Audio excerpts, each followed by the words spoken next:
है वो इनकलाब इस बेलकच्ची की सरजमीन से पूरे पटना तक पहुंचाना है और ये पैगाम दे देना है कि अब हम चुप बैठने वाले नहीं हैं। जब तक हमें हमारी हिस्सेदारी नहीं मिलेगी अब हम खामोश नहीं बैठेंगे।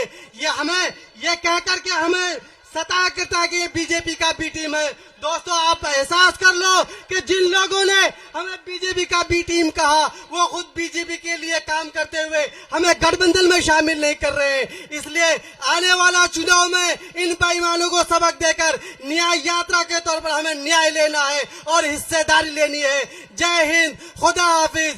बैरिस्टर असदुद्दीन अवैसी साहब, बैरिस्टर असदुद्दीन अवैसी साहब, पतंग छाप, पतंग छाप। अस्सलाम वालेकुम।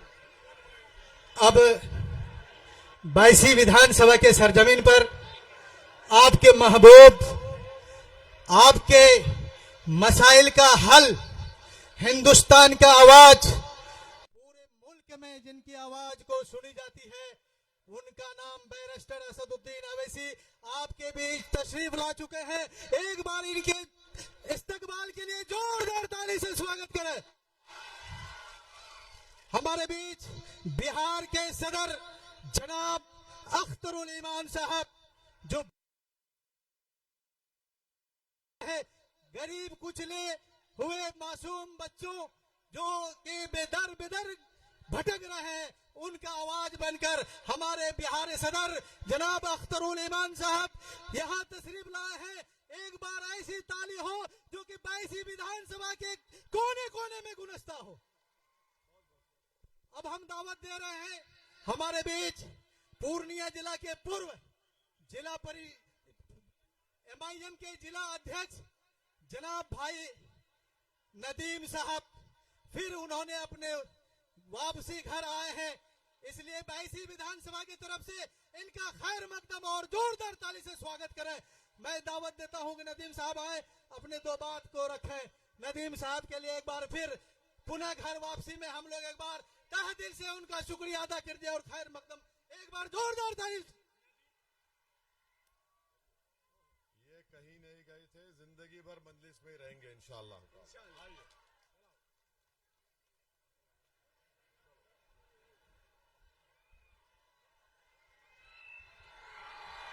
अस्सलाम वालेकुम।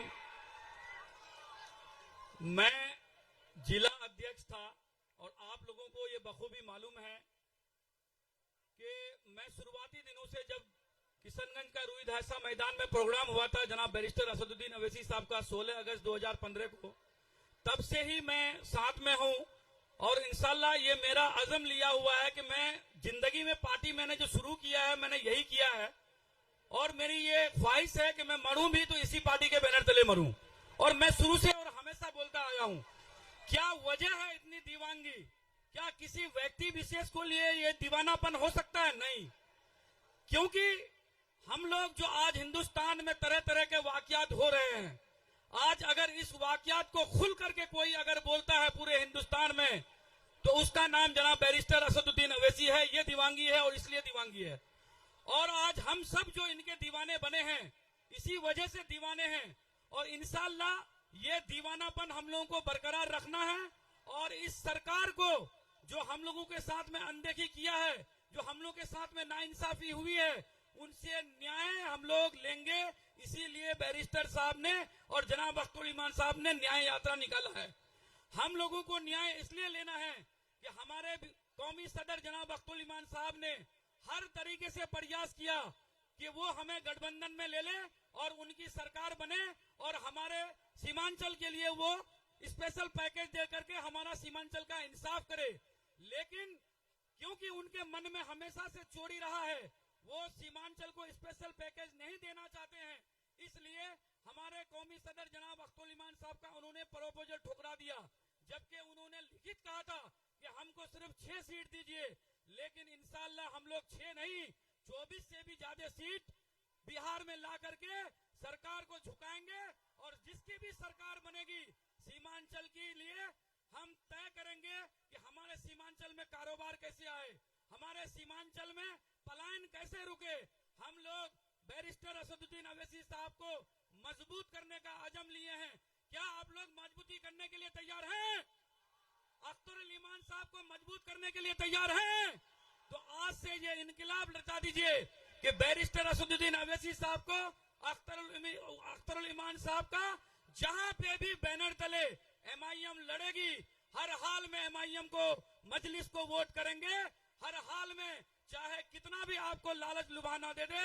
लंबी लड़ाई लड़नी है तो छोटी छोटी चीजों को भुला करके आपको एक होकर के एमआईएम के लिए एक होकर के वोट करना होगा और सब लोगों को आज से अपील करना होगा कि एमआईएम जिंदाबाद का नारा लगाते हुए वोट भी करना है। क्या सब लोग एमआईएम को वोट करेंगे ना? एमआईएम पार्टी, जनाब बैरिस्टर असदुद्दीन अवैसी, अख्तरुल ईमान, शेरे बिहार अख्तरुल ईमान।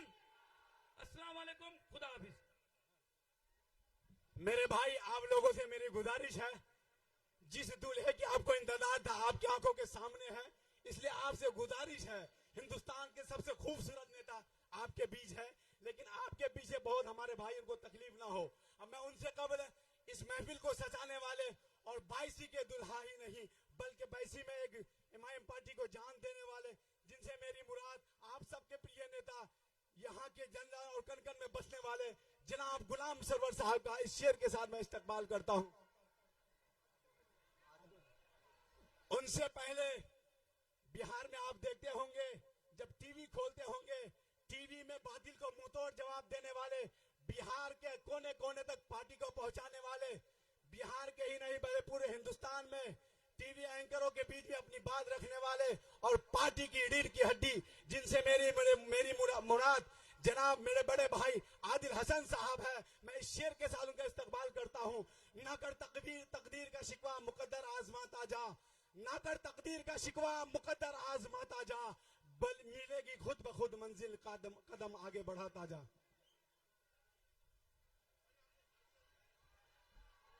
अस्सलाम वालेकुम व रहमतुल्लाह बरकातुहू।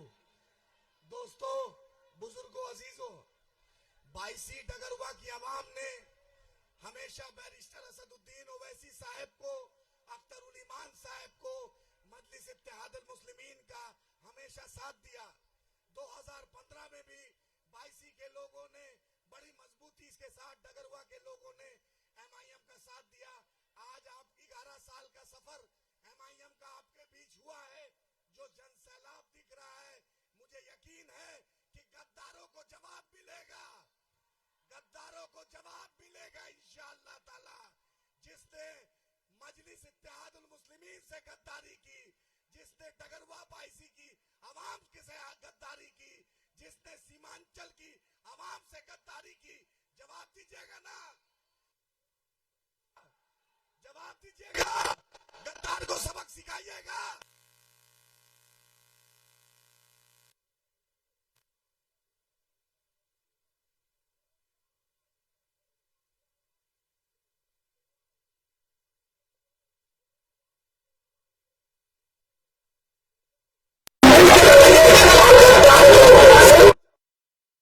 सीमांचल का मुकद्दर का फैसला सीमांचल में होगा, पटना और दिल्ली में हमारा मुकद्दर का फैसला कोई नहीं करेगा।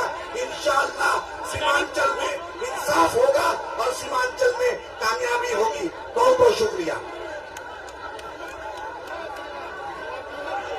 बहुत बहुत शुक्रिया भाई, आपकी मोहब्बतों को सलाम है, लेकिन आप इसको थोड़े संयम बरकरार रखिए। अब मेरे भाई, विधानसभा के कनकन और जंगल में बसने वाले नेता और यहाँ के युवाओं के दिलों में नई उम्मीद पैदा करने वाले नेता, और इस मंच को सजाने ही नहीं बल्कि यहाँ के लोगों को एक साथ दिल जीतने वाले, जिनसे मेरी मुराद है बाईसी के लोकप्रिय नेता जनाब गुलाम सरवर साहब से मैं इस शेर के साथ उनका इस्तेमाल करता हूँ।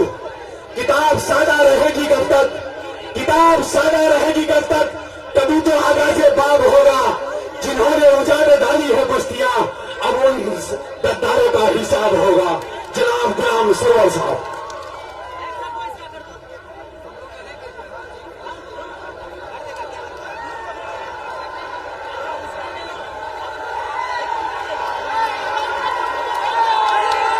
मैं इससे कल अभी हमारे जिला के जिम्मेदारी संभाल रहे जनाब परवेज साहब, इनसे मेरी गुजारिश है कि पहले गुलाम सरवर साहब से पहले 1 मिनट के लिए आप अपनी बात को रखें। एक गुजारिश कर लेते हैं कि अगर बैठ जाइएगा तो पीछे वाले को बहुत तकलीफ हो रही है। थोड़ा सा बैठ जाइए ना, बहुत अच्छा रहेगा। बैठ जाइए, आगे वाला बैठ जाइए, बैठ जाइए, बैठ जाइए मेरे भाई, आगे वाला बैठ जाइए, बैठ जाइए। बहुत अच्छा बैठ रहे हैं आप लोग, बहुत अच्छा। थोड़ा सा देखिए, उस तरफ मेरी माँ बहन आई हुई है अपने महबूब लीडर को देखने के लिए। गुजारिश है कि बैठ जाइए, बैठ जाइए मेरे भाई, बैठ जाइए। अस्सलाम वालेकुम। मैं ज्यादा वक्त नहीं लूंगा क्योंकि आप हमारे महबूब लीडर जनाब असुद्दीन साहब को सुनने आए हैं और बेबाकी के साथ हमारे बड़े भाई अब्दुल रहमान साहब को उनके सुनने आए हैं। मैं आपका टाइम नहीं लूंगा। सिर्फ हंगामा खड़ा करना मेरे सदर की मकसद नहीं है। सिर्फ हंगामा खड़ा करना मेरे सदर की मकसद नहीं है। मेरे सदर की मकसद है कि सीमांचल की सूरत बदलनी चाहिए। इसी के साथ मैं अपनी बात को खत्म करता हूं। और आने वाले वक्त में जो गद्दारी किया है, क्या उसको सजा देंगे? एक बार इधर से बिहार जाएगा, गद्दार को गद्दारी की सजा मिलनी चाहिए। बहुत बहुत शुक्रिया।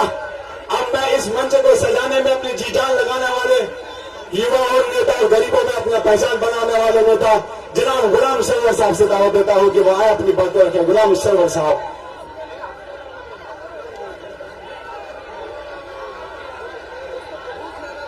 मैं 1 मिनट के लिए अपने शमशाद भाई से, मुखिया शमशाद भाई से निवेदन करेंगे कि मेरे वक्त में से आप 1 मिनट बाकी बात रख लीजिए। मुखिया शमशाद भाई।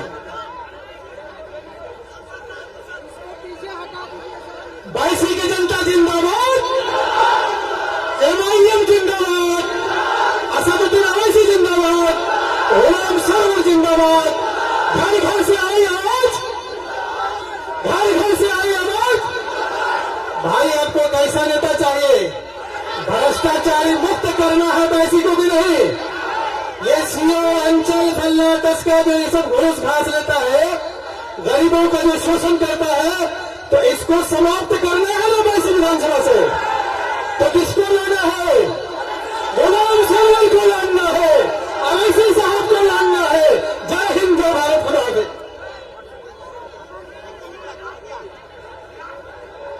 अस्सलाम वालेकुम रहमतुल्लाहि व बरकातहू। आदाब, नमस्कार। मैं अकेले ही चला था जानिबे मंजिल, मगर लोग आते गए, कारवां बनता गया। सह नसीब तशरीफ फरमा, हम सबों के दिलों का धड़कन, हिंदुस्तान के पार्लियामेंट में हम सबों की दिलों की आवाज जनाब बैरिस्टर असदुद्दीन अवैसी साहब। बिहार असेंबली में हमारी एक मजबूत आवाज जनाब बिहार सदर भाई अख्तरुल इमान साहब, पार्टी के प्रवक्ता आदिल हसन साहब, हैदराबाद से आए हुए MLA मेयर माजिद साहब, इश्तियाक भाई, आपके पूर्णिया जिला के मुखिया संघ के अध्यक्ष शमशाद भाई, और इस पंचायत के मुखिया जाहिद भाई, नदीम भाई, आदिल भाई, महफूज भाई, सरफराज मामा जो नजामत कर रहे थे, और आप तमाम यहाँ पे आए हुए बुजुर्गों, नौजवान साथियों, पसे पड़ता बैठी सुन रही मेरी माओ बहनों, मैं आप तमाम का आज इस ऐतिहासिक जनसभा में इस्तकबाल करता हूं और आपने जो कीमती वक्त दिया है उसके लिए आपका शुक्रिया अदा करता हूं। मैं आप तमाम की तरफ से सीमांचल के सरजमीन पर सीमांचल के हक हुकूक की लड़ाई लड़ने के लिए जो इस न्याय यात्रा पे निकले हैं हमारे सदर जनाब बैरिस्टर असदुद्दीन अवैसी साहब, हम सीमांचल के तमाम जनता के तरफ से, आप तमाम लोगों के तरफ से, खुसूसी बाईसी विधानसभा के नौजवानों, बुजुर्गों और माँ बहनों की तरफ से खैर मौतम करते हैं, इस्तकबाल करते हैं और अपने सदर से कहना चाहते हैं कि सर अब वक्त समझ गया है कि हमको किस तरह का नेता चाहिए। लोगों ने आपके नाम पे खड़ा हो गया है। क्या आप खड़ा हुए हैं कि नहीं हुए असदुद्दीन ओवैसी के नाम पे? जो आपकी लड़ाई सड़क से सदन तक लड़ता है, क्या आप उसके साथ खड़ा हैं या नहीं है?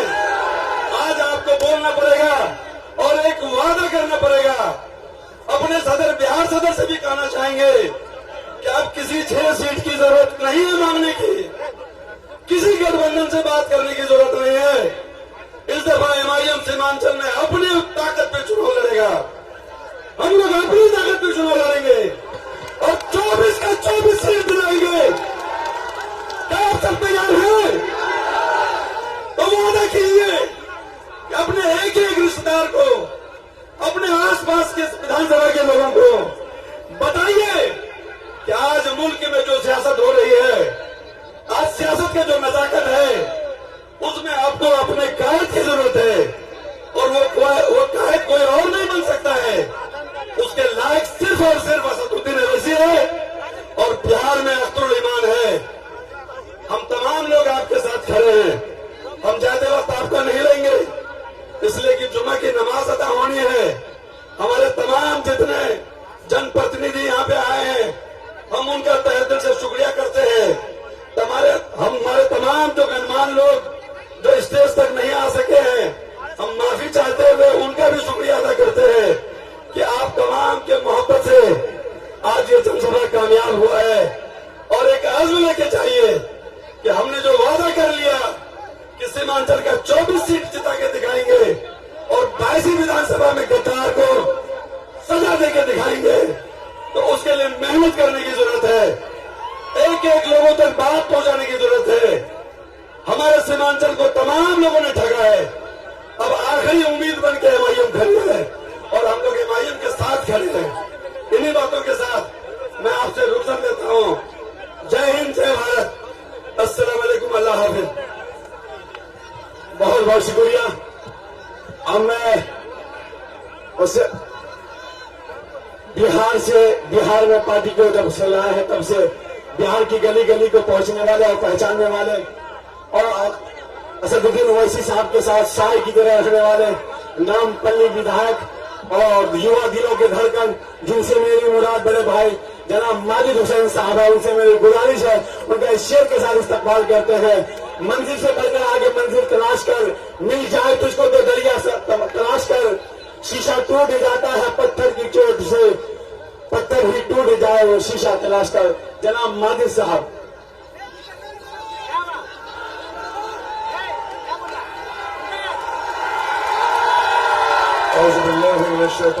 बिस्मिल्लाहिर्रहमानिर्रहीम।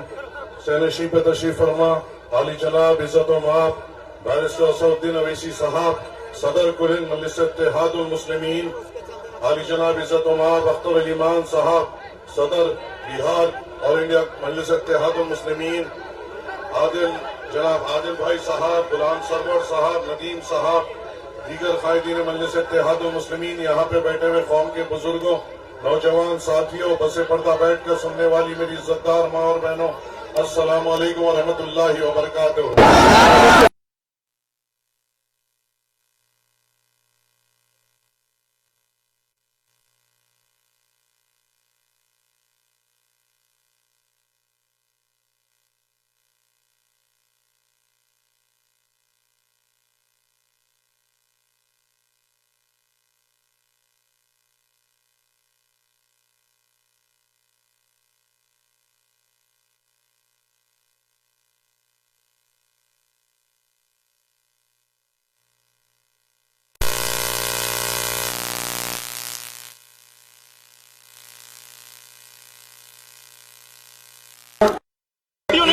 और आपने असदुद्दीन ओवैसी साहब के चेहरे पर यहाँ के मौजूदा विधायक को जिताया था, तो ये सोच के जिताया था कि ये हमारे लिए काम करेगा, ये हमारी बेबाक आवाज बनेगा, ये हमारे लिए ठहरेगा। और ये जो मौजूदा विधायक है, ये कौड़ियों के दाम में बिकने वाला, एक मवेशी की मंडी में बिकने वाला एक जानवर निकल गया। हमने जिस पे उम्मीद लगाई थी, ये अबकाऊ माल लग गया। मगर क्या करें, हमारे हौसले नहीं टूटे, ना कभी टूटेंगे इंशाअल्लाह ताला। कैसे टूटेंगे जब बुजुर्गों की दुआएं हमारे साथ है, जब नौजवान हमारे साथ है, जब इज्जतदार मार बहने सल्लल्लाहु अलैहि वसल्लम ने हमारे लिए हाथ उठाकर दुआ करती है, तो कौन रोक सकता है मजलिस इत्तेहादुल मुस्लिमीन की कामयाबी को, और कौन रोक सकता है बैरिस्टर असदुद्दीन अवैसी साहब की कामयाबी को। इंशाअल्लाह ताला आप और हम इस चुनाव में कांधा ब कांधा ठहरते हुए, कदम से कदम मिलाते हुए, मजलिस इत्तेहादुल मुस्लिमीन के परचम को बुलंद करते हुए वैसी हल्के से आसमानों में पतंग को उड़ाएंगे और यहां से मजलिस इत्तेहादुल मुस्लिमीन के नुमाइंदे को कामयाब करेंगे ना इंशाअल्लाह। बस आपसे यही उम्मीद और तवक्को है, इसी तवक्को से आपसे इजाजत चाहूंगा। अस्सलाम वालेकुम व रहमतुल्लाहि व बरकातुहू। बहुत बहुत शुक्रिया। अब मैं शेर बिहार की उम्मीद, पूरे बिहार में कहीं भी कुछ हो, अगर किसी को उम्मीद होती है, अगर पूरे देश की उम्मीद दारुस्सलाम की तरफ है, पूरे बिहार की उम्मीद अख्तरुल ईमान साहब की तरफ होती है, अब वो शेर की आमद है जो पूरे बिहार में पार्टी को ही नहीं बल्कि पूरे बिहार मजलूमों की आवाज को बुलंद करने वाले शख्सियत, जिनसे मेरी मुराद बिहार की उम्मीद ही नहीं, सीमांचल की दूसरी पहचान, सीमांचल की दूसरा रंग भी जनाब अख्तरुल ईमान साहब से मेरी गुजारिश है, दरखास्त है कि आप यहाँ पर आए और अपने जज्बात का इजहार करें। जनाब अख्तरुल ईमान साहब, अमर विधायक, सदर को हिंद मजलिस इत्तेहादुल मुस्लिमीन बिहार। इनसे पहले हमारे पार्टी के शायर जनाब महफूज भाई, इनसे मेरी गुजारिश है कि सिर्फ 2 मिसरा पेश करें। तैयार है? जोर से बोलो, तैयार है? प्यार और सियासत में एक जंग जारी है, प्यार और सियासत में एक जंग जारी है, प्यार और सियासत में एक जंग जारी है, वक्त ही बताएगा कौन किस पे भारी है, वक्त ही बताएगा कौन किस पे भारी है। बहुत बहुत शुक्रिया। आप जोरदार ताली से बोलो।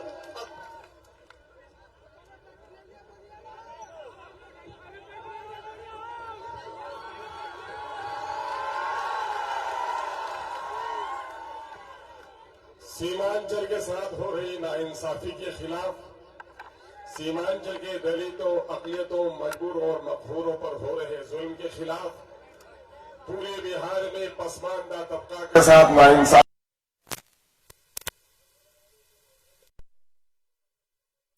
मोदी सरकार की कब्जे के खिलाफ, मुसलमानों की दाढ़ी और टूटियां उखाड़ने वाले जालिमों के खिलाफ, सेकुलरिज्म के नाम पर बिहार की सीधी सारी आवाम का वोट देकर उनको मालूम रखने वाले सेकुलर ताकतों के खिलाफ, मोदी के जुल्म और तकबरगरी के खिलाफ, और यहाँ सीमांचल में एमआईएम की उम्मीदों के किरण बनकर जो लोग जीते थे, जिनको आपने फरार समझा था, उन हजारों के खिलाफ आज की इस तहरीक, आज के इस कारवां इंसाफ में मौजूद सभी मेरे बुजुर्गों, नौजवानों और अजीजों, शरीर गरीब और आपकी परेशानी का इजहार इस बात की हमनाज है कि पिछले दिनों में जिन लोगों ने हकादारी की है उनको सबक सिखाना है और भाई जनाब हुमायूं सरवर साहब के बाजू को मजबूत करना है।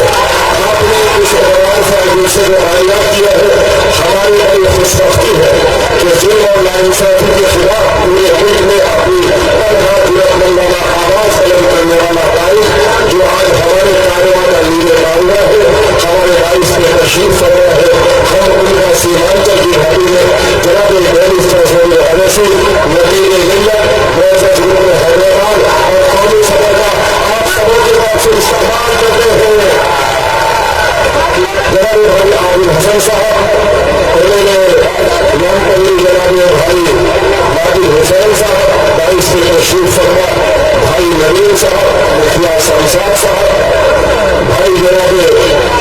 अली जी, अली बाबू, सज्जाद बाबू, आदिल साहब भाई, हमारे जिला परिषद और भाई मुख्तार साहब और जुबैर साहब, और अभी हमारे जिला के अध्यक्ष साहब, नगर साहब और सभी साथियों, मैं इस वक्त आपका देना चाहता जो कि अदा होने वाली है उससे अपने आयु को अपने सुनना है।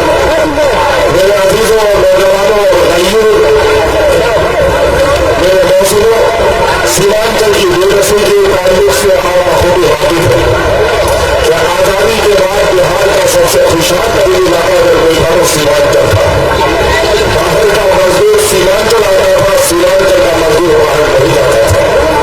लेकिन दिल्ली और मक्के की बैठनी हुई जालिम सरकारों ने हमारे साथ जुल्म किया और नाइंसाफी की, और मुल्क में जब तरक्की की इंकलाब आया, साइंसी तरक्की आई, तो हमें तमाम पर साइंसी तरक्कियों से महरूम रखा गया और कई कारखानों से महरूम रखा गया, जिसका नतीजा ये है कि सीमांचल की आबादी जो आजादी के बाद खुशहाल थी, बिहार में सबसे ज्यादा गरीब हो गई। और आज हमारा आनंद ये है कि घर घर से हमारा मजदूर और नौजवान बच्चा आज दिल्ली, पंजाब, हरियाणा जाने का मजबूर है।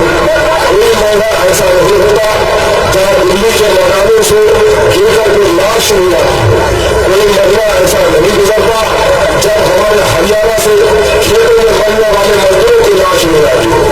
नौजवानों, जरा अपनी मेहनत को बेदार करो कि आखिर इस मुल्क के शहरी हिंदू है, हमारे साथ ये सौदा बनना शुरू क्यों हो रहा है। जो भी मवेशियां बनती है वो अपने के लिए बनती है, अपने के अपराध के लिए बनती है। जमुना के किनारे लोगों के घर नहीं करते, सलमान, मोहम्मा और तंगे से हमारे हजारों लोग बेघर हो गए। हमारी नजर पर आज भी पूरी हुई है, तमाम पर बस्ते पर सड़कें नहीं बन पाई है। इसका कसूरवार कौन है? यही है कि इसका कोई कसूरवार है। हमारे टैक्स के पैसे से जो दिल्ली में रहते हैं और पटने में रहते हैं, वही शादी होने लगे हैं। इन्होंने हमें नौकरियों से महरूम रखा। एक दुनिया भाइयों के भाइयों नौजवानों, गाँव के चौधरियों को मत सुनो। ये चौधरी कभी नहीं चाहते थे कि गाँव के गरीबों को आजादी मिले। आज हिमाचल के आने से कुछ चौधरी लोगों को परेशानी है, लेकिन मैं उन चौधरी को भी बड़ी इज्जत के साथ कहना चाहता हूँ, मेरे भाई मौसम इंसान का पैगाम दिया है। पूरी मिलत जिसने वादा किया है, जिसके किसी भी अजय को नहीं पहुंचे होगा, जिस मुतासिर हो जाएगा। गरीबों की मदद को बढ़ने के लिए तैयार नहीं हो, हमारी पार्टियों को साथ देते हो, अपने आप को खालपा की ओवैसी देते हो, अपने आप को सुधारने का सबसे बड़ा मसला देते हो। आखिर फोन कर देखो, जब बातचीत कर गए थे, ये सेकुलर लोग हमारी खुशामद कर रहे थे। अभी ताजा मामला है कि बैरिस्टर सदर अवैसी साहब ने नायब सदर जमहूरिया के इंतखाब में भी किनको वोट दिया? मोदी के कैंडिडेट को वोट नहीं दिया, बल्कि कांग्रेस के गठबंधन के उम्मीदवार को वोट देने का काम किया है। फर्क क्या है? उन पार्टियों में जो जीत कर जाएगा, उन पार्टियों का गुलाम बनकर रह जाएगा, आपका तर्जुमान नहीं बन पाएगा। MIM से जो जीत कर जाएगा, उनका गुलाम नहीं बल्कि हुकूमत में हिस्सेदार भी होगा और आपका तर्जुमान बनेगा। मैं आपको वाकया ज्यादा मैं सुनना चाहता हूं अपने बैरिस्टर ताहिद को कि देखो भाई, आपने रुकनुद्दीन को बड़ी उम्मीदों से जिताया था। किनके खिलाफ जिताया था?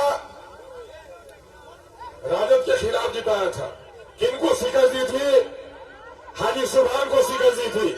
क्यों दिया था? कि हाजी सुभान साहब आराम के गद्दे में बैठ कर रहते थे, आपके मुद्दे नहीं उठाते थे। इसको आपने समझा कि ये शख्स हमारी आवाज बनेगा, लेकिन ये शख्स जमीन फरोश निकला और इस जमीन फरोश को सजा देना आपका काम है। उसके इंसाफ के लिए भी हम आए। मैं आपको बता दूं 2022 का वाकया 23 का कि हमारे यहां सिर्फ 2-3 करोड़ की योजनाएं सैंक्शन हुई थी। मैंने रुकनुद्दीन साहब से कहा कि रुकनुद्दीन साहब एक लेटर लिखो RWD वाटर रिसोर्स के कमिश्नर के नाम से कि अगर समय रहते हमारी योजनाएं सैंक्शन नहीं हुई तो 26 तारीख को मुख्यालय में हम 5 विधायक धरने पर बैठेंगे। जानते हो इतिहास की क्या ताकत रही? जहां 2 करोड़ की योजनाएं सैंक्शन हुई थी, 10 करोड़ की योजनाएं सैंक्शन हुई। ये अजीब इत्तेफाक है कि सैलाब कबल वक्त आ गया, सारा करना अमली जामा नहीं पहना सका। हम लोगों ने मशवरा किया था कि 2023 में जनवरी में सीमांचल की नदियों में कहाँ पुल की जरूरत है, कहाँ स्कूल की जरूरत है, कहाँ हॉस्पिटल की जरूरत है। हम ये चार्टर ऑफ डिमांड बनाएंगे। पूर्णिया में हाईकोर्ट के बेंच की बात करेंगे, इस इलाके में एम्स के ब्रांच की बात करेंगे, नदियों पर पुल की बात करेंगे और ये लेकर गवर्नर को देंगे, चीफ मिनिस्टर को देंगे। और बजट में अगर हमको रकम नहीं दी गई तो फिर 2023 के अप्रैल में रुकनुद्दीन साहब, आप और मैं यहाँ बायसी में बैठूंगा और हाजी अस्फी साहब को बैठा दूंगा कोचा धामन में, शहनवाज को कहूंगा कि चौकी में बैठ जाओ, अंजार साहब को कहेंगे कि बादलों में बैठ जाओ और नारा देंगे। क्या नारा देंगे? सीमांचल की समस्याओं का करो समाधान, वरना रहेगा चक्का जाम। जानते हो क्या होगा? अलीगढ़ की जमीन के लिए लड़ाई लड़े, 3 साल तक पार्लियामेंट असेंबली में लड़ाई लड़े, नहीं सुनी सरकारों ने बात। जब 12 अक्टूबर 2012 को हम लोग सड़कों पे उतरे, जो काम 3 साल से नहीं हो रहा था, 3 महीने में होने का काम किया। अगर किसी ने भी सीमांचल के मुकद्दर के साथ खिलवाड़ किया है, इन चारों गद्दारों ने किया है। उनके खिलाफ इंसाफ की लड़ाई लड़नी है। आओ हमारे साथ एक नारा लगाओ। मैं गुफ्तगू नहीं कर सकता इस वक्त कि सबने दिया है हमको चोट। कांग्रेस ने दिया कि नहीं? राजद ने दिया कि नहीं? गठबंधन को खत दिया, मेरे खत को तवज्जो नहीं दिया ना। उनके खिलाफ इंसाफ चाहिए ना। बीजेपी गर्दन काटती है और ये हमारी आबरू लूटती है ये पार्टियां।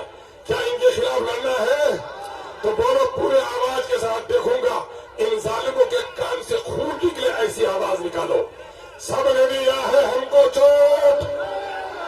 जो बात बोलता हूँ बोलो, सबने दिया है हमको चोट, सबने दिया है हमको चोट। कुछ लोगों के हाथ में दर्द है या किसी के जेब में उनके हाथ है, जरा देखो तो। सबने दिया है हमको चोट, सबके दिल में है खोट, अपने देंगे इन बेवालों को अपनी पार्टी अपना वोट, अपनी पार्टी अपना वोट। आइए इस पैगाम को घर घर तक पहुंचाइए। आप लोगों ने पार्लियामेंट में जितना मुझे पहले वोट दिया था, उससे ज्यादा वोट दिया है, हम आपके शुक्रगुजार हैं। हम अमोर और बायसी के लोगों को कहते हैं कि आपने मुझे शायद एमपी इसलिए नहीं बनाया कि आपने कहा कि नहीं एमपी बन जाएगा तो दूर हो जाएगा। बिहार में ही लेकर अख्तर ईमान को लड़ना है, इसलिए अख्तर ईमान को साथी देना आपका काम है। मैं बुला लूंगा, आपकी इजाजत हो तो उस शख्स को जिसका आप इंतजार कर रहे हो।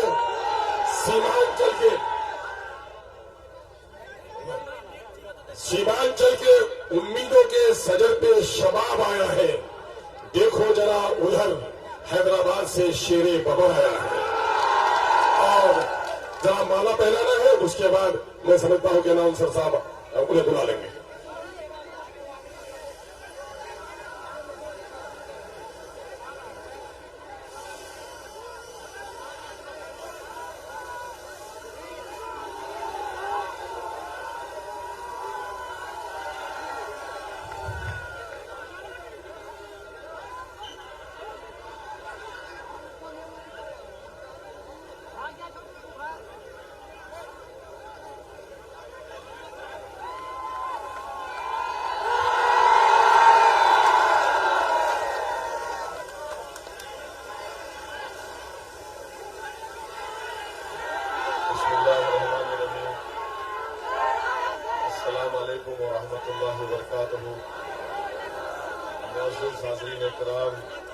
बुजुर्गान कौम और मिल्लत, मेरी इज्जतदार माँ और बहनों, मयूर नौजवान साथियों, मंच पर तशरीफ फरमा मोहतरम अख्तर अली मान साहब, रुकन असम्बली व सदर बिहार मजलिस इत्तेहाद मुस्लिमीन, मोहतरम जनाब गुलाम सरवर साहब, जनाब माजिद हुसैन साहब, रुकन असम्बली हैदराबाद आदिल हसन साहब और शहनशीन और मंच पर बैठे हुए तमाम मौजूदीन, अज़ीज़ान मिल्लत, मैं आपका शुक्रगुजार हूँ कि आपने अपना कीमती वक्त निकालकर आज के मजलिस इत्तेहादुल मुस्लिमीन के इस इंसाफ की रैली जो निकाली गई, न्याय यात्रा में एक नुक्कड़ सभा में आपने शिरकत की। मगर गुलाम सरवर साहब ने इतना बड़ा वसी इंतजाम करवा दिया और आपने, यहाँ की जनता ने, अवाम ने इस नुक्कड़ सभा को एक जन सैलाब में तब्दील कर दिया, मैं आपका शुक्रिया अदा करता हूं। क्योंकि आज जुमा है और हम सबको जुमे की नमाज अदा करने के लिए जाना है इंशाअल्लाह ताला, तो मैं मुख्तसर से वक्त में अपनी बात को मुकम्मल करके अपनी जगह ले लूंगा। मेरे अजीज दोस्तों और बुजुर्गों, मैं बगैर ज्यादा तफसील में गए आपको बताना जरूरी समझता हूं कि मजलिस इत्तेहादुल मुस्लिमीन का मकसद एक ही है कि भारत में जमहूरियत मजबूत हो, भारत में संविधान मजबूत हो। और हमारा मानना यह है कि भारत में संविधान और भारत एक ताकतवर मुल्क या विश्वगुरु बन सकता है, बशर्ते के भारत में जो सबसे बड़ी अक़लियत है वो मुसलमान है, उनको अपनी सियासी क़ियादत बनाने का मौका मिलना चाहिए। जब तक सबसे बड़ी अक़लियत भारत की, जब से सबसे बड़ी अक़लियत बिहार में 19% मुसलमान है, हमको अपनी सियासी लीडरशिप को बनाना है, हमको अपना नेता बनाना है, और ऐसा नेता जो आजाद हो, जिसकी जबान पर हक की आवाज बुलंद हो सके, जो बेबाक तरीके से गरीब और मजलूम की तकालीफ को बयान कर सके, जो जीत जाता है मगर अपनी पार्टी का नुमाइंदा बनता, वो गरीब मजलूम मुसलमानों का नुमाइंदा नहीं बन सकता। इसीलिए हमको ये कोशिश करनी है और करनी चाहिए। 5 साल पहले आप और हमने मिलकर, और खास तौर से यहाँ की जनता ने मुत्तहिदा तौर पर राजद के एक विधायक को शिकस्त दी और मजलिस के उम्मीदवार को कामयाब किया। मगर हमको अफसोस हुआ, आप तमाम को तकलीफ हुई कि जिस शख्स को हमने बड़ी उम्मीदों से, बड़े खून पसीने की मेहनतों से, बड़ी कुर्बानियां देकर हमने उसको कामयाब किया, वो दगाबाज निकला, झूठा निकला और गद्दार निकला। मेरे अजीज दोस्तों और बुजुर्गों, मैंने आपको याद होगा 5 साल पहले भी आकर कहा था कि बताओ, जहां कहीं भी हम इलेक्शन लड़ रहे थे, मैंने वहां के राजद और कांग्रेस के विधायक से पूछा था, तुम 5-5, 6-6 मर्तबा के विधायक हो, तुम एक काम बताओ जो तुमने किया है। वो काम नहीं बता सके। मैं आज बड़े इत्मीनान और जिम्मेदारी के साथ खड़े होकर आपको बताना चाह रहा हूं कि अख्तरुल ईमान पड़ोसी विधानसभा से रुकने असेंबली मुंतखब हुए। अख्तरुल ईमान ने अपने 5 साल में क्या काम करवाया, मैं जवाब दे रहा हूं आपके दरमियान में खड़े होकर, क्योंकि मेरी भी अखलाकी जिम्मेदारी है। क्योंकि लोग पूछेंगे, बताओ ओवैसी, तुम 5 साल पहले आए थे, 4 जमीर फरोश तो भाग गए, मगर एक जो ठहरा था उसने क्या काम किया। लोग का हक, अवाम का हक बनता है कि मुझसे पूछे, और मैं बता रहा हूं कि जो पैसों के नाम पर बिक चुके थे वो बेईमान थे। जो पैसों को अपनी ठोकर पर रखा उसका नाम अख्तरुल ईमान है। अख्तरुल ईमान ने 5 साल में अपने विधानसभा में 800 करोड़ के काम मंजूर करवाए। तकरीबन काम मुकम्मल हुए, तकरीबन काम चल रहे हैं। अमूर बैसा की नई ब्लॉक की बिल्डिंग 33 करोड़ की अख्तरुल ईमान ने मंजूर करवाया। खादी और रसीला पुल का काम चल रहा है, वो मंजूर अख्तरुल ईमान ने करवाया। महानंदा पर अभयपुर का ब्रिज पुल 200 करोड़ का अख्तरुल ईमान ने मंजूर करवाया। कैसे मंजूर करवाया? अख्तरुल ईमान ने हमसे कहा कि आप आ जाइए, सीमांचल को आपको नदी में चलना है। हम नहीं जानते थे, हम आ गए। हम तो शहरी इलाके से आते हैं, और अख्तरुल ईमान साहब ने कहा कि सर जूता उतारिए, हमको पानी में चलना है। और हम पानी में चले, फिर एक और नदी में गए, वहां पर पानी में चले। अख्तरुल ईमान पटना गए, तेजस्वी मंत्री थे, अख्तर ईमान खड़े होने से पहले उस वक्त तेजस्वी उप डिप्टी चीफ मिनिस्टर थे। उन्होंने कहा अख्तर ईमान साहब, आप फिक्र ना करें, आपका पुल सैंक्शन कर दिया गया है। मेरे भाई, ये ताकत होती है। अख्तर ईमान साहब ने क्या अख्तर ईमान साहब ने बरबट्टा में हॉस्पिटल की बिल्डिंग का काम 5 करोड़ का मंजूर करवाया। वो जो बिजली का ऑफिस था, 17 किलोमीटर दूर से बिजली आती थी, अख्तर ईमान ने उसको खरीद करके 7-8 किलोमीटर से करीब से आ रही है। तो मेरे अजीज दोस्तों और बुजुर्गों, ये बार बार ये जो बेईमान भाग कर चले गए, ये बोलते क्या है, हमको उस पार्टी में क्या होगा, फायदा होगा जब हम मंत्री नहीं बन सकेंगे। अरे तुम तो संतरी भी नहीं बन सके, मगर एक अख्तर ईमान शेर की तरह खड़े होकर 800 करोड़ के काम किया। तुम संतरी बने, तुमने खैरों की चौखट पर जाकर अपना जमीर बेच दिया, तुमने हम सबको रुस्वा किया, तुमने सीमांचल की जनता के पीठ में खंजर घोंपा, तुमने अपना सर उनके आगे झुका दिया। मगर जिसने सिर्फ ये तय कर लिया था कि मैं अल्लाह के आगे सर झुकाऊंगा, मैं खैरों के आगे सर नहीं झुकाऊंगा, अल्लाह ने उसके विधानसभा में 800 करोड़ के काम करवा दिए। तो मालूम हुआ कि मंत्री बनना जरूरी नहीं है, ना संतरी बनना जरूरी है। बनना क्या बनना है, मर्द मुजाहिद बनना है, ताकि उनकी आंखों में आंखें डालकर हम काम करवा सकें। आप बताइए, 5 या 6 मरतबा के विधायक यहाँ के राजद के थे, अब ये 2 मरतबा के विधायक हो गए। देखिए, याद रखिए, रुकनुद्दीन माने रुकन का मतलब एक सुतून होता है दीन का। तुम उस नाम के भी अहमियत को बरकरार नहीं रखे।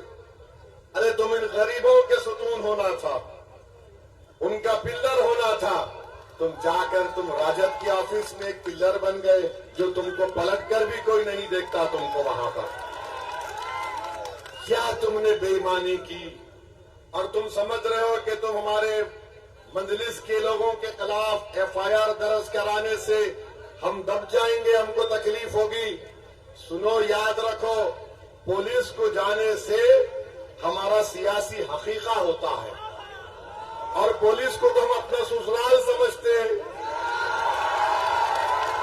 जेल को हम गए कई मरतबा, पुलिस की लाठियां मेरे सर और पीठ पर पड़ी, तो हम तो आए हैं इस मैदान में, मरने को आए हैं, जीने को नहीं आए तुम्हारी तरह। मरना तो सबको एक दिन, मगर वो मौत काबिले कदर मौत होगी जो जालिम के खिलाफ लड़ते हुए आ जाए, जो तागूत के खिलाफ खड़े होकर हक को बयान कर सके। अरे मौत फिरौन को भी आई, मौत नमरूद को भी आई, मौत यजीद की भी आई, मगर जो कुर्बानी इमाम हुसैन ने दी, सुबह कयामत तक लोग इमाम हुसैन को याद करते, यजीद को याद नहीं रखते। टीपू सुल्तान ने अंग्रेजों के खिलाफ लड़कर अपना हर चीज कुर्बान कर दिया, और टीपू की मौत कैसे आई? टीपू के हाथ में तलवार थी, अंग्रेज जनरल 1 घंटे तक रुका रहा, जिस्म को हाथ लगाने से पहले कोई जाकर डर रहा था, और जब अंग्रेज जनरल ने जाकर टीपू के जिस्म को हाथ लगाई तो उसने कहा कि इसका जिस्म बहुत गर्म है। जिस्म से रूह निकल गई, मगर एक मर्द मुजाहिद का जिस्म गर्म था। हम इस मौत की तमन्ना करते हैं, हम थूकते हैं ऐसी जिंदगी पर जो गैरों के सामने ईमान को बेचा जाता है। और मुझे यकीन है कि आप इन गद्दारों का, इन दुश्मनों का मुंह तोड़ जवाब देंगे आने वाले विधानसभा में। आप देंगे ना इंशाअल्लाह। जिन्होंने आपसे को झूठ बोलकर आपके ख्वाबों को चुकनाचूर करने की कोशिश की, जिसने हमारी मां और बहनों की दुआओं को, उनकी कुर्बानियों को रागा जाने दिया, मुझे यकीन है कि यहाँ की जनता जमहूरी तरीके से एक मुंह तोड़ जवाब देगी। और यहाँ पर विधायक साहब है, जमीन का म्यूटेशन में पैसा लिया जाता नहीं लिया जाता, बताइए हमको। कम से कम 20,000 रुपया लिया जाता है, लिया जाता है 20,000 रुपया। कितना लिया जाता है, हाथ उठाइए। फिर उसको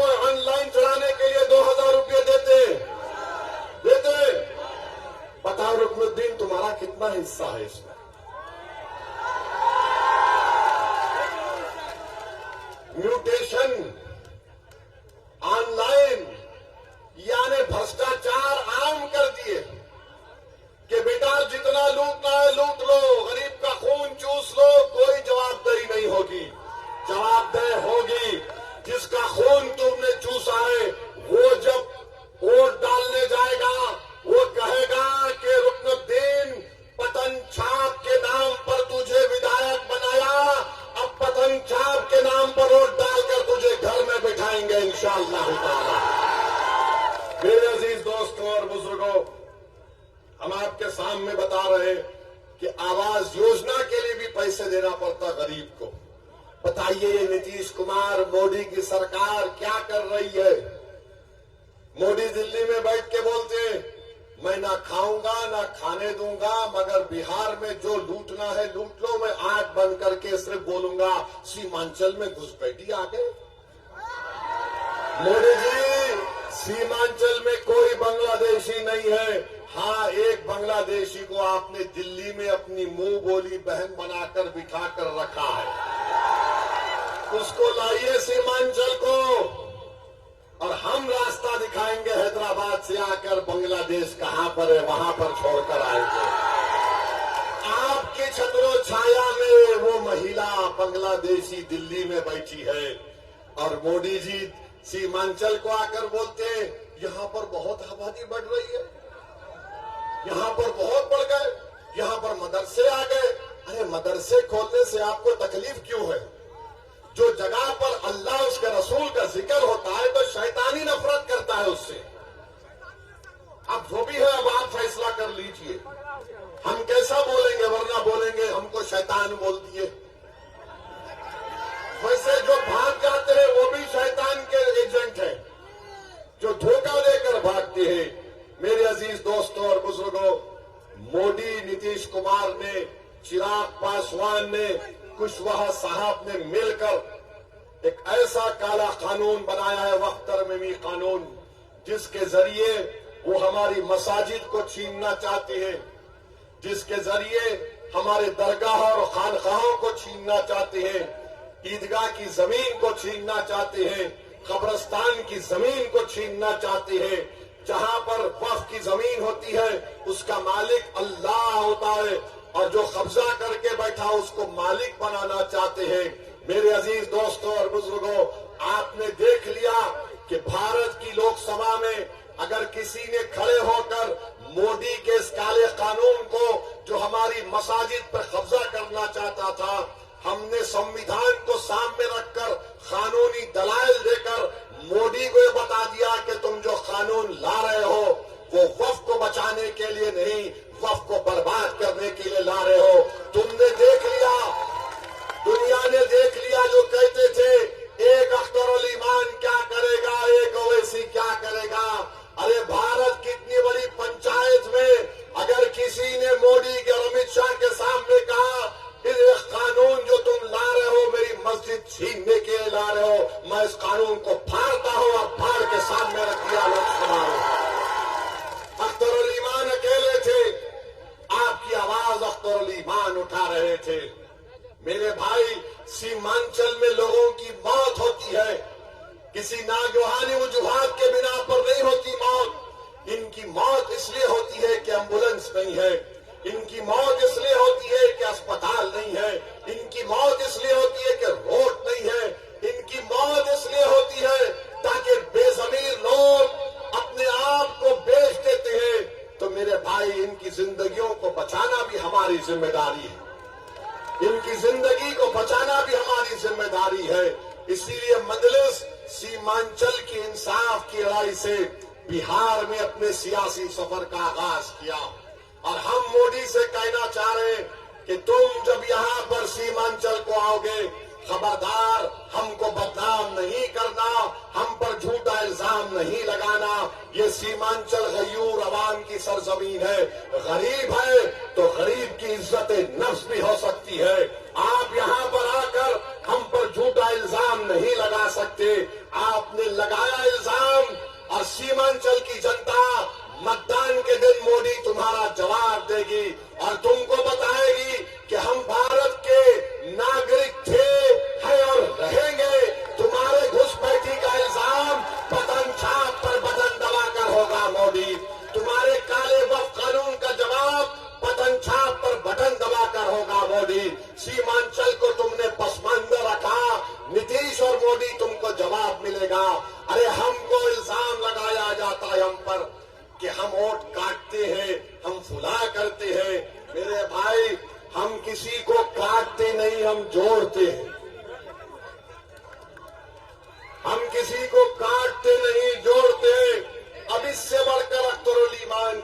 कर सकते हैं। लालू जी को खत लिख दिए, तेजस्वी को खत लिख दिए, कहा कि 6 सीट दे दो। अगर तुम इसको भी नहीं समझोगे तो मैं कुछ नहीं कर सकता। सीमांचल और बिहार की दुनिया की जनता देख रही है कि कौन मोदी को रोकना चाहता है और कौन मोदी को कामयाब करना चाहता है। ये फैसला आपको करना है। अगर आप ये बात को समझ लेंगे तो सारी बात आपको समझ में आ जाएगी। आप बताइए इससे ज्यादा मजलिस क्या कर सकती है कि बावजूद इसके कि तुमने मेरे 4 विधायक को खरीद लिया, मगर बिहार और सीमांचल के मुस्तकबिल को देखते हुए हमने कहा कि यहाँ पर भाजपा का मुख्यमंत्री ना बन जाए। हमने कहा चलो हम हमारी बात को मान लो, हमने पेशकश की, मगर ये लोग समझ रहे कि मजलिस कमजोरी के मजारे कर रही है। नहीं मेरे भाई, कमजोरी के मजारे नहीं। अभी शेर बैठा है, शेर देख रहा है, और जब शेर हमला करेगा तो रोना नहीं कि मम्मी डैडी मेरा बैग और बाल लेकर भाग गए अख्तर अली भाई। हम चुनाव लड़ेंगे, पूरे बिहार में लड़ेंगे, ताकत से लड़ेंगे, जीतेंगे, और इंशाअल्लाह ताला जहां पर नहीं जीत सके वहां पर अपनी ताकत को मनवा के रहेंगे इंशाअल्लाह ताला। याद रखिए सीमांचल की जनता, कल तक आपके पास कोई विकल्प नहीं था, कल तक आपके पास कोई विकल्प नहीं था। आप हालत मजबूरी में इनका साथ देते थे। आज एक ताकतवर विकल्प अख्तर ईमान और मजलिस इत्तेहाद और मुस्लिमीन के रूप में आपके दरमियान में है। आज इस विकल्प को दबाने के लिए, ताकि तुम्हारी आवाजों को दबा दिया जाए, ताकि तुम्हारे मसाजिद को छीन लिया जाए, ताकि सीमांचल को हमेशा के लिए पिछड़ा रख दिया जाए, ये हमको रोकना है। इन ताकतों को एक विकल्प के तौर पर मजलिस आपके दरमियान में आई है। हम किसी मजहब के खिलाफ नहीं है। सच्चा मुसलमान तो वो है जो किसी मजहब के खिलाफ नहीं होगा। हम किसी मजहब के खिलाफ नहीं है। हम यही कह रहे हैं कि इंसाफ करो, हमको इज्जत दो, और हम ये कह रहे हैं कि हमारे मुकद्दर के फैसले हम करेंगे। हम तुम्हारे गुलाम नहीं है।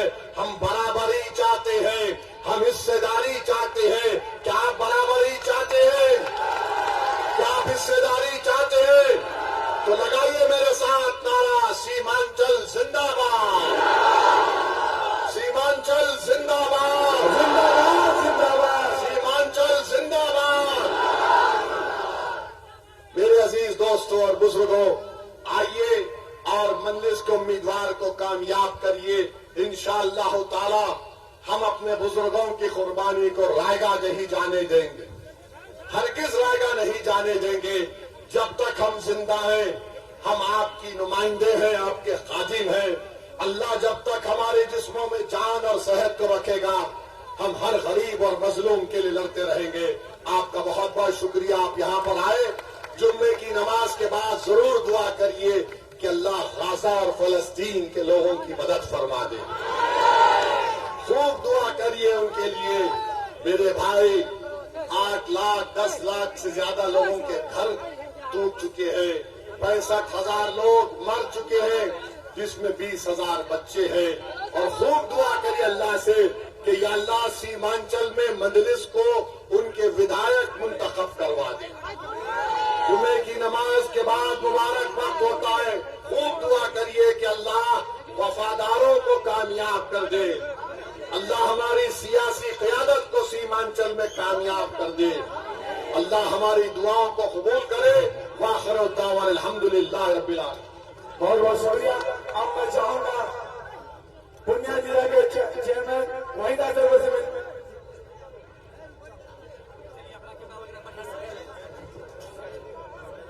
अस्सलाम वालेकुम रहमतुल्लाहि बरकातहू। आदाब, नमस्कार। आज सीमांचल के धरती पे हमारे जनाब बैरिस्टर असुद्दीन साहब आए और हम तहे से शुक्रिया अदा करते हैं और मुस्तकबाल करते हैं। और ईमान के नेतागण आदिल हसन जनाब मीर माजिद साहब, जनाब अब्दुल रहमान साहब, उन सभी लोगों का तहे दिल से शुक्रिया अदा करती हूँ।